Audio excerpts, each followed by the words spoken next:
తెల్లవారితే చక్రవర్తి అయి రాజ్యమునేలే రామయ్య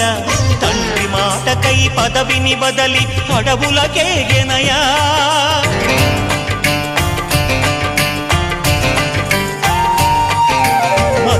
జనులను కావగ వచ్చిన మహావిష్ణు అవతారమయ ఆలిని రక్కసుడపహరించితే ఆక్రోశించెనయా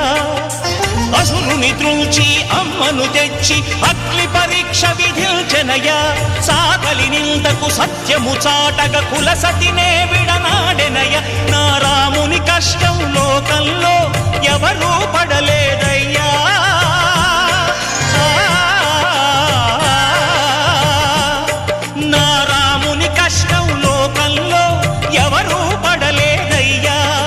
సత్యం ధర్మం త్యాగంలో అతనికి సరిలేరయ్యా కరుణా హృదయుడు